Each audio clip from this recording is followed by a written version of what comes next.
guys. I'm going to just read a statement that I prepared. So here goes. There are those who say that what we have done is un-American. There are those who say that we should be more civil and talk things out. But there comes a point when civility and asking politely becomes frivolous. At this point, it is on us, the people, to act and show those in charge where the real power lies. When people say we're un-American, do these people believe Rosa Parks was un-American? Do they believe that Dr. Martin Luther King was un-American? Do they believe that Cesar Chavez was un-American? America was founded on revolution, rising up and confronting the injustices of the rich and the privileged. The events that have taken place in the last 2 weeks have been nothing short of American. On April 26th, when the students rose up in a decisive situation in which TUSD's governing board was set to vote on making the ethnic studies classes into electives, history was made. This spark created by the Fearless Ethnic Studies 9 has now started a fire that is being fueled by the community's support. The 26th was a victory not only for UNIDOS, but for our community as well.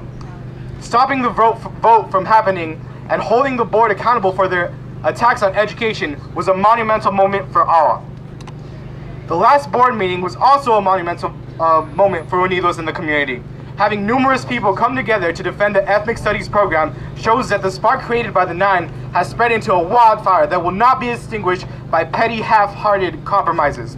UNIDOS declares the 26th of April and the 3rd of May victories in the battle to save ethnic studies.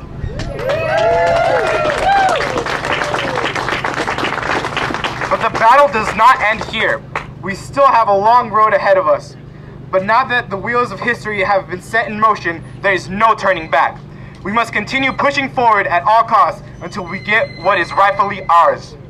As a community, we demand that Segaman's resolution be withdrawn indefinitely. We demand that the ethnic studies program be expanded to accommodate all grade levels to help prevent as many dropouts as possible. And we demand that TUSD join the 11 teachers' lawsuit against the state or file their own. If our demands are not met or addressed, the TUSD school board will be held accountable for their actions once more. Thank you. Okay, this is my statement, response to Petticone's article. So on April 26, 2011, a group of 9 individuals took direct action to hold TUSD accountable to youth's voice. A non-violent civil disobedience that needed to take place because TUSD failed to listen to us. UNIDOS did what they had to do, so TUSD could finally listen and see how serious and passionate we as students are for these classes. After the action was taken, there were a lot of false rumors saying that teachers were the ones who influenced the students to do what they did on April 26th. This is a myth, and it is false. The whole action was student-driven and no adult or teacher had anything to do with it. UNIDOS has sat down in discussion with 2 board members, Adelita Grijalva and Judy Burns. UNIDOS has made public statements during call to the audience, and UNIDOS has also boycotted the TUSD governing board meeting, yet the board has done nothing that has been demanded. On May 1st, 2011, John Petticone's article, Adults Use Students as Political Pawns, was released in the Arizona Daily Star. In the article, Petticone clearly expresses that students aren't capable of planning direct action like the one that took place April 26th. In this article, Petticone undermines the students' intelligence. In UNIDOS 10-point resolutions, there were issues involving the Mexican-American Ethnic Studies program, the repeal of state laws, the turnaround model, an expression of human rights, and the demands that elected officials are removed from power.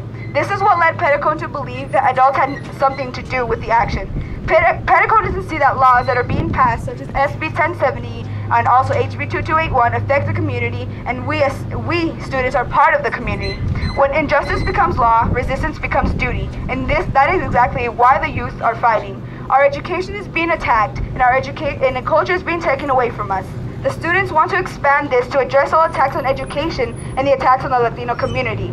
TUSD Superintendent John Petticone gave his position as supervisor over to Director Student of Equity Augustine Romero, Mexican-American Studies Director Sean Arce, to Assistant Superintendent Lupita Garcia, who openly made statements in the past that she would like to see the department abolished.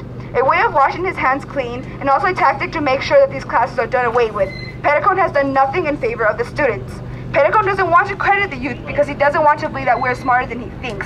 The students do not want this resolution, and the students demand the classes stay core classes. And it's not about who is right, it is about doing what is right. And the youth and the community together are unstoppable and strong. Standing united this cause, we can fight it. April 26th and May 3rd, we're victorious dates, and we plan to continue our fight as long as these attacks and resolutions exist.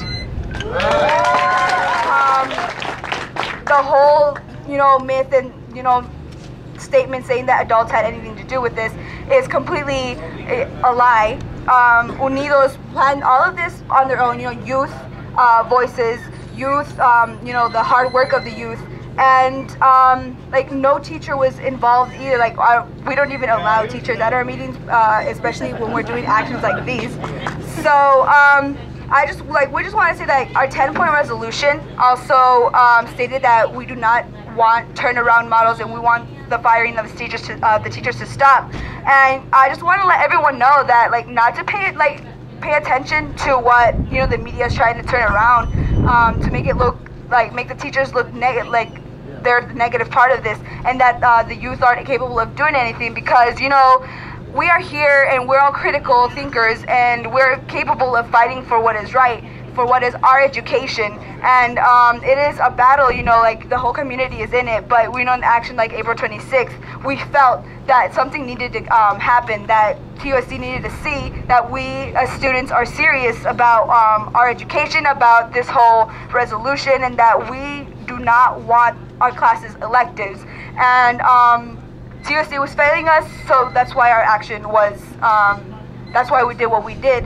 So just basically, we do not, we just want to clear that teachers had nothing to do with it, and adults had nothing to do with it either. Hello everyone, my name is Alonso Palomino. I'm a senior at Sunnyside High School, and I'm part of UNIDOS, and I would like to read to you this evening just a quick statement about last Tuesday's action and the whole police presence and everything. And then after that, I'll be closing this press conference with a little poem I wrote, so I hope you guys will all enjoy that. This past Tuesday's event was a showing of this community and its support for education. With various generations of community present, it was an honor and a blessing to stand beside all of them.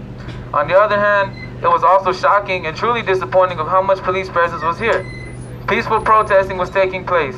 Families, kids, and strollers were beside me. Next thing we see are one of too many police officers in riot gear facing us, attempting what it felt like to put fear in us.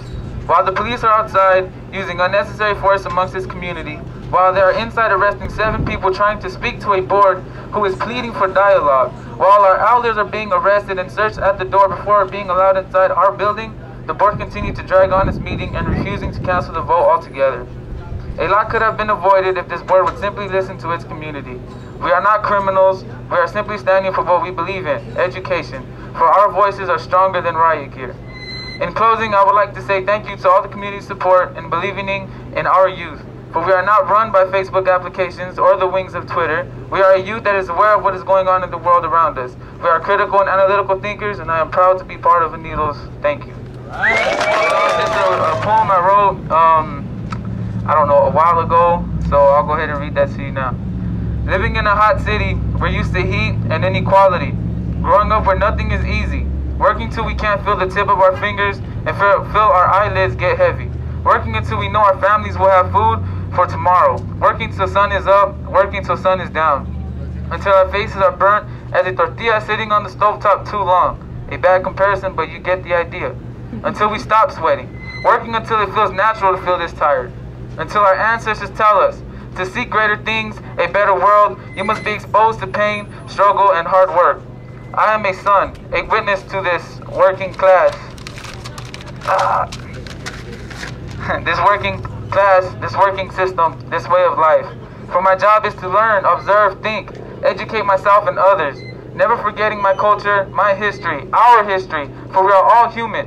Growing up where nothing is easy, understanding pain and struggle, facing oppressive boundaries daily. But it is my education, my pen and paper are hungry. Because you have your degrees already, don't you? A paper saying you can have say in the city? The thought of youth voice screaming must be scary. No, it's revolutionary.